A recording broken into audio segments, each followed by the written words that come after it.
L'adoption. Imprégner son être d'identité formatée par le temps et les usages, réduit à l'esclavage d'idées et de mœurs faussées. Adopter sur cette terre, non pas pour parcourir les inutilités, mais s'illuminer en puissance d'énergie créatrice d'une certaine vérité. Cette dernière étant partagée globalement de manière inconsciente, car les humains considèrent qu'il n'est temps de s'y attarder. Ainsi, adoption de repères et de codes du corps, de l'esprit, du mental, afin de croire à cette fausse réalité. Réalité imprégnée de souffrance, et pourtant chacun veut s'évader. Alors les conditionnements se révèlent dans l'attraction du corps et de la chair, avec aucune conscience des conséquences. Accumulation d'énergie de cellules blessées, les rapports retombent et meurent en poussière. Évidemment, tout se fait à l'envers, car les consciences ne sont pas travaillées. Adopter un chemin qui libère le corps permet dans ses actes de vraiment voyager.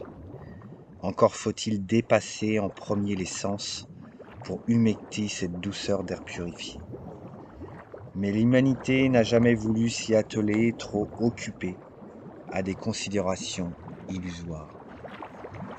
Finalement, cette adoption généralisée est si fragile que les chemins mêmes semblent aller vers le lointain, se fondant avec d'autres croisés, et ainsi permettre de perdre sa destinée.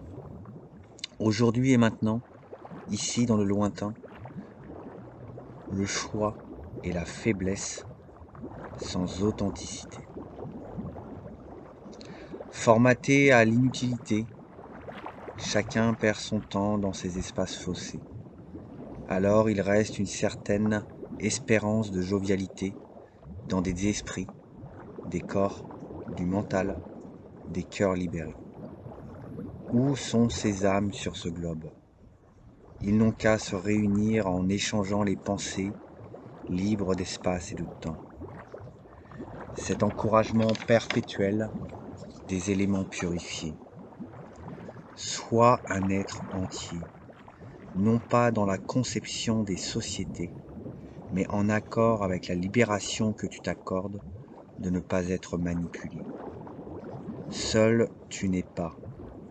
Connecte-toi et tu verras et tu rencontreras et tu échangeras les paroles et les sourires du lointain. Ainsi en ira de nos tendresses, réelles et véritables, afin d'échanger en vérité les actes de conscience, afin que les corps jouissent, vivent au-delà du temps et de l'espace. Sois l'être et se unifier.